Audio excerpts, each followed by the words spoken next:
बिस्मिल्लाहिर्रहमानिर्रहीम। अस्सलाम वालेकुम एवरीवन। आज के इस लेक्चर में हम डिस्कस करने जा रहे हैं इंग्लिश लेक्चरशिप इंटरव्यू क्वेश्चंस, जो कि मोस्ट इम्पॉर्टेंट भी हैं, मोस्ट रिपीटेड क्वेश्चंस भी हैं इंग्लिश लेक्चरशिप इंटरव्यू के लिए।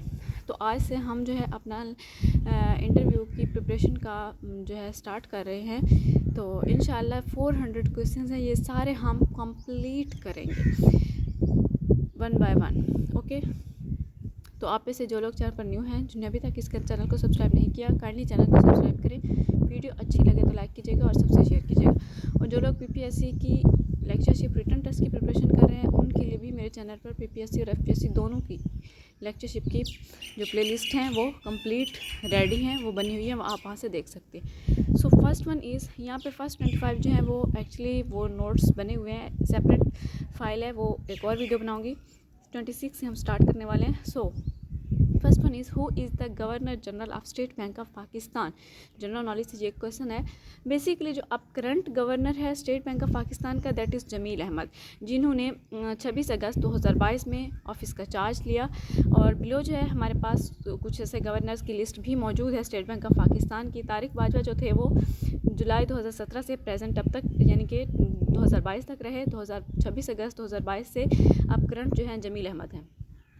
फिर अशरफ महमूद जो थे, अशरफ महमूद वट्रा, वो अप्रैल 2014 से 2017 तक रहे। यासीन अनवर जो थे अक्टूबर 2011 से जनवरी 2014 तक रहे। शमशाद अख्तर जनवरी 2006 से जनवरी 2009 तक रहे। इशरत हुसैन दिसंबर 1999 से दिसंबर 2005 तक रहे थे। तो नेक्स्ट क्वेश्चन है हमारे पास, that is objective resolution was passed in. Objective resolution जो था वो पास हुआ था in the constituent assembly of Pakistan on March 12, 1949। Basic जो डेट है वो क्या है, 12 मार्च 1949 में ऑब्जेक्टिव रेजोल्यूशन पास किया गया था। ये रेजोल्यूशन जो था, इसमें इसका प्रोक्लेम ये था कि future constitution of Pakistan would not be modelled entirely on a European pattern but on the ideology and democratic faith of Islam. इसका जो रेजोल्यूशन था बेसिकली वो प्रेजेंट किया गया था by prime minister Liaquat Ali Khan and was passed after rejecting all amendments proposed by minority members. Next question है, ये भी हमारे पास जनरल नॉलेज के हैं, ये 3-4 ऐसे ही हैं। उसके बाद हमारे इंग्लिश के मेजर पार्ट में से हैं। 14 points of Quaid-e-Azam Ali Jinnah were presented in. Quaid-e-Azam Mohammad Ali Jinnah के जो 14 नुकात से वो कब पेश किए गए थे, वो मार्च 1929 में पेश किए गए थे at the all parties conference in Delhi at the annual session of the All India Muslim League. ये जो पॉइंट्स थे, इनका जो एम था, that was to articulate the distinct concerns of the Muslim community and put forth a set of principles that Jinnah believed were necessary for their protection and representation. उसके बाद हमारे पास ये जो है हमारे इंग्लिश के पार्ट में से हैं, हु वाज अपोलो। अपोलो कौन थे? Apollo basically was the Greek god of sun. Apollo जो है ऑफन डिपिक्ट किया जाता है प्लेइंग अ लायर। ये एक इंस्ट्रूमेंट टाइप है, stringed musical instrument, stringed musical instrument while riding his chariot across the sky bringing sunlight to the world. और इसे एसोसिएट किया जाता है अपोलो को म्यूजिक एंड पोइट्री के साथ, क्योंकि लायर जो था वो इसका सिंबल था। और also it is associated with the prophecy and healing because it has the power of prophecy and healing, and also it was associated, Apollo was associated with archery and was often depicted carrying a bow and arrows. Apollo actually was the son of Zeus and Leto and the twin brother of Artemis, and his story has been an important part of Greek mythology and western culture. मैंने इस video के अंदर जितने मैंने सवाल जो है compile किए हैं, इस फाइल के अंदर जितने मैंने कंपोज किए हैं, मैंने डिटेल के साथ आंसर दिए हुए हैं ताकि इसका बैकग्राउंड जो है स्टूडेंट्स को अच्छे से समझ आ सके और वो इन 400 क्वेश्चंस को अच्छे से प्रिपेयर कर सके। नेक्स्ट हमारे पास हु इज़ ज़्यूस। ज़्यूस कौन था? बेसिकली अभी हमने पढ़ा अपोलो का जो फादर था वो ज़्यूस था। Apollo was the son of Zeus. Zeus is the Greek god of the sky and thunder. अब ये जो था हमारे पास अपोलो जो था वो किस चीज़ का गॉड था? Apollo was the god of sun, but Zeus is the Greek god of the sky and thunder. He is the supreme god and ruler of all the gods on Mount Olympus. He is often depicted with powerful symbols such as lightning bolts, eagle, oak trees, and bulls. He is also the god of hospitality, law, order, fate, and justice. Next है हमारे पास who killed Hector. Actually Hector कौन था? Hector जो था वो एक Trojan prince था and he was a warrior and he was killed by Achilles. Achilles जो था उसने प्रपोज किया था one fight to the death which Hector accept despite knowing his fate. Achilles ने स्टैब किया था हेक्टर के थ्रॉट के अंदर, यानी उसे चुभोया था, उसे ज़ख्मी किया था। Achilles then strips Hector of his armour, ties his body to his chariot and drags it around Troy. The description of Hector's body eventually leads to Achilles downfall. Next हमारे पास what is Achilles heel. Achilles की जो heal है basically ये एक term है हमारी English में, ये किस लिए दी गई है। एचलिस हील जो है ये एक वल्नरेबिलिटी या फिर इसे हम वीकनेस कह सकते हैं। In another word strong person or thing, यानी एक स्ट्रॉन्ग पर्सन के अंदर एक वीकनेस वल्नरेबिलिटी जो होती है उसे हम एचलिस हील कहते हैं। In mythology Achilles heel was the spot on his foot, उसके पैर के अंदर spot where he was struck by an arrow and killed, as it was the only part of his body that was not invulnerable to injury. Today the term is used metaphorically. अब ये जो term है एचलिस heal ये एक जो है metaphorically use किया जाता है to describe a weakness or vulnerability in someone or something that is otherwise strong or invincible। Next है हमारे पास Odyssey is also known as. Odyssey को मैंने यहाँ पे दो तरह से डिफाइन किया हुआ है। ओडिसी जो है उसका दूसरा नाम यूलिसिस, द यूलिसिस के नाम से भी जाना जाता है। Ulysses is the Latin form of the Greek name Odysseus and the poem is sometimes refer to by this name. So the Odyssey and the Ulysses are often used interchangeably to refer to this ancient Greek epic poem। और दूसरे लफ्ज़ों में ओडिसी जो है is also known as one of two major ancient Greek epic poems। ये एक epic poems थी ना, तो ओडिसी जो है ये होमर ने लिखी थी, इलियड एंड ओडिसी। तो attributed to Homer, one of the oldest extant works of literature still widely read by modern audiences. The epic poem that follows the Greek hero Odysseus king of Ithaca and his journey home after the Trojan war. ये जो poem थी basically उसे divide किया गया था 24 books में in honour of the letters of the Greek alphabet. Story जो है वो टेक प्लेस करती है in the Peloponnese and the Ionian islands. Next हमारे पास हु आर द 9 म्यूजेस। वो जो 9 म्यूजेस जो होती हैं वो कौन सी हैं, उनके क्या नाम है। The 9 Muses are the goddesses who inspire creativity in art and literature in Greek mythology. ये भी ग्रीक मिथोलॉजी में इंट्रोड्यूस करवाई गई थी। The 9 Muses are, first is Calliope that refers to epic poetry. The next is Clio means history. Erato refer करती है lyric poetry को। And Euterpe जो है वो रेफ़र करती है म्यूज़िक एंड सॉन्ग को। मेल्पोमीन रेफ़र करती है ट्रेजेडी को। पोलीहिमनिया रेफ़र करती है हिम्स को। एंड टर्पसिकोर रेफ़र करती है डांस एंड कोरस को। थैलिया रिप्रेजेंट करती है कॉमेडी एंड पास्टरल पोएट्री को। यूरेनिया रिप्रेजेंट करती है astronomic and Odyssey. Next question is जो है हमारे पास नेक्स्ट क्वेश्चन है। The next question is about Odyssey was written by. Odyssey हमने अभी भी डिस्कस किया था। Odyssey is an epic poem that was written by Homer.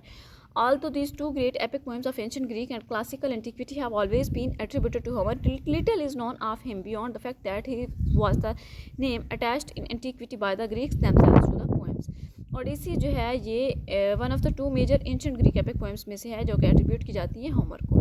Who wrote Iliad को भी होमर ने ही लिखा था। That was also written by Homer. Is an ancient Greek epic poem that takes the Trojan war as its subject. इसका जो main subject था that was Trojan war, though the Greek warrior Achilles is its primary focus. तो इसका Achilles जो Greek warrior था वो इसका primary focus था। It is one of the oldest extant works of literature still widely read by modern audiences. Next is who is the writer of Beowulf. Writer जो था B wolf का आपको पता है, बी वुल्फ जो है वो फर्स्ट एपिक पोएम थी इंग्लिश लिटरेचर में। और ये जो है इसका राइटर जो है एनोनिमस है, means that is unknown. The author of the poem is an anonymous Anglo-Saxon poet commonly referred to as the Beowulf poet। The poem was written in England sometime between the 8th and early 11th centuries।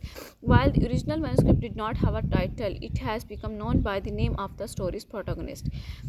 Next is what could be the religion of the writer of Beowulf। कि जो बीवुल्फ का writer था उसका religion कैसा हो सकता है, कौन सा हो सकता है। बीवुल्फ का जो राइटर था उसका जो रिलीजन था that was likely Christian, but the poem also contains elements of pagan कहते हैं काफिरों को, means non believers, Germanic religion and culture.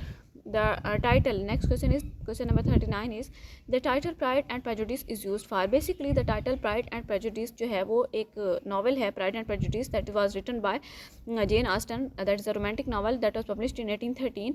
और प्राइड जो है बेसिकली इसमें 2 मेन जो है कैरेक्टर्स हैं, मेजर कैरेक्टर प्रोटोगनिस्ट भी हैं, Elizabeth Bennet and mister Fitzwilliam Darcy.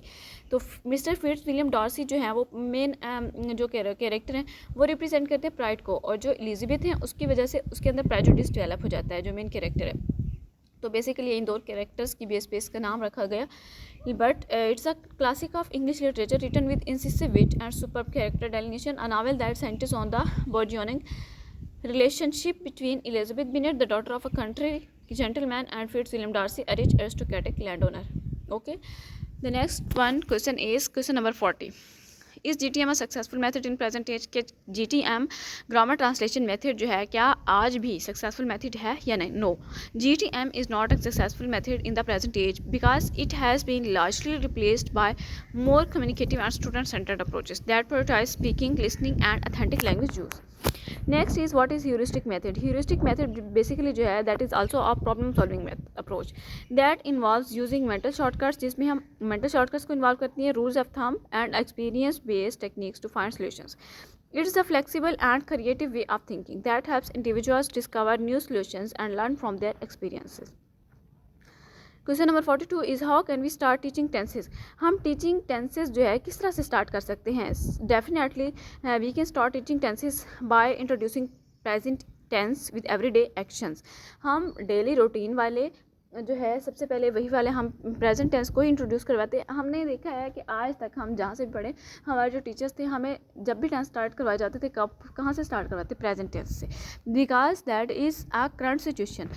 Introducing present tense with everyday actions using visual timelines to illustrate past, present and future by focusing on one tense at a time. हम एक ही time में सारे tense नहीं start करवा सकते, हम एक ही time में एक सेंटेंस जो है टेंस स्टार्ट करवाएंगे, starting with simple present and past, providing plenty of examples, exercises and opportunities for practice. And next one is the last step, that is gradually moving on to more complex tenses and aspects. First one we choose simple tense, simple sentences. After this we will move simple to more complex. Okay, the question number 43 is explain the title of Golding's novel Lord of the Flies. Lord of the Flies basically is the title of William Golding's novel, and it represents a pig. So the answer is the title of Golding's novel Lord of the Flies is reference to the biblical demon Beelzebub, means is refers to Satan, which means Lord of the Flies in Hebrew. In the book, the title is used as a metaphor. इस book के अंदर ये जो title है basically वो एक metaphor के तौर पर यूज़ कर गया for the darkness and evil that exist within human beings. The Lord of the Flies is a pig's head. मैंने आपको स्टार्ट में बताया कि ये क्या था, बेसिकली पिग का हेड था, that impaled on a stick which becomes a symbol of the boys' descent into chaos and savagery. उसे देख के ही बच्चे वो जो उसमें जो सारे बच्चे थे आइलैंड पे रहने के लिए, यानी कि जिन्हें उनके शिप जो है वो ख़राब हो गया था, तबाह हो गया था, दैट्स वाई वो यहाँ पे थे, तो वो सारे परेशान हो जाते हैं उस पिग को हेड को देख के, उन्हें लगता है कि ये जो है लॉर्ड ऑफ द फ्लाइज है। Okay, the next question is question number 44, that is which play of O'Neill is based on Oresteia. कि यूजीन ओनेल का कौन सा प्ले है जो कि बेस करते हैं ओरेस्टिया पे? Eugene O'Neill's play Morning Becomes Electra is based on the Orestia trilogy by Aeschylus that was set in New England during the Civil War. The play retains the form and conflicts of the original Greek characters because इसमें हमें Electra complex भी मिलेगा, Oedipus complex भी मिलेगा, including the heroic leader, his adulterous wife. Okay, एजना मानून जो है वो इसमें heroic leader है, his adulterous wife है और their jealous daughter है and their weak and incestuous son है. Okay. The next is question number 45, that is why is Swift elected as misanthropist? कि स्विफ्ट जोनाथन स्विफ्ट जिन्होंने Gulliver travels लिखा तो उनका जो उन्हें मिसएंथ्रोपिस्ट क्यों कहा जाता है? Because Jonathan Swift is alleged to be a misanthropist because of his satire and criticism of humanity in his writing. क्योंकि उसने अपनी राइटिंग के अंदर और ये पीपीएससी के अंदर सवाल भी पूछा जाता है अक्सर औकात कि गुलिवर ट्रैवल्स जो है बेसिकली उसमें गुलिवर क्या है, वो है misanthropist, but Swift is not. Okay, तो सिटायर और उसके जो उसने क्रिटिसिज्म किया ह्यूमैनिटी के ऊपर अपनी राइटिंग के अंदर, that's why particularly in Gulliver's Travels उसने रेडिक्यूल किया ह्यूमन नेचर को, पॉलिटिक्स को, सोसाइटी को, which led some to believe he hated humanity. तो उसकी वजह से क्रिटिक्स को लगा कि ये ह्यूमैनिटी से ह्यूमैनिटी का ये हेटर है। However Swift's goal was to critic and reform societal is not to express hatred for humanity. Okay, the next is question number 46, that is how is silence a part of communication. Silence जो है communication का part किस तरह से है? Silence is a vital part of communication as it allows for reflection and processing of information. ये allow करता है रिफ्लेक्शन को, प्रोसेसिंग ऑफ इंफॉर्मेशन को। It create space for thoughtful responses. It can convey emotions and intentions. Silence जो है वो आपके emotions intentions को कन्वे कर सकता है, फॉर एग्जाम्पल डिस्कम्फर्ट, एग्रीमेंट और disagreement. It can be used strategically to emphasize points or create dramatic effect. It provides a break from verbal communication, reducing fatigue and increasing engagement. Silence can speak volumes and is an essential aspect of effective communication. Next question is what is research? Research basically is a systematic and structured process of inquiry and investigation. It aimed at discovering. इसका M जो होता है वो क्या होता है? Discovering होता है, इंटरप्रेटिंग होता है और कम्युनिकेटिंग नॉलेज होता है। ये इन्वॉल्व करता है बेसिकली फॉर्मुलेटिंग क्वेश्चंस को या फिर हाइपोथेसिस को, and collecting and analysing data को, एंड एवेल्यूएट करता है और इंटरप्रेट करता है फाइंडिंग्स को, ड्रॉ करता है कंक्लूजन्स को एंड मेकिंग रिकमेंडेशंस को। रिसर्च का जो एम होता है, इसका एम जो होता है basically to increase understanding, answer questions, solve problems and provide evidence based solutions in various fields such as science, social sciences, humanities and technology. I hope it's clear to all of you. Thank you very much. आज की video में इतना ही।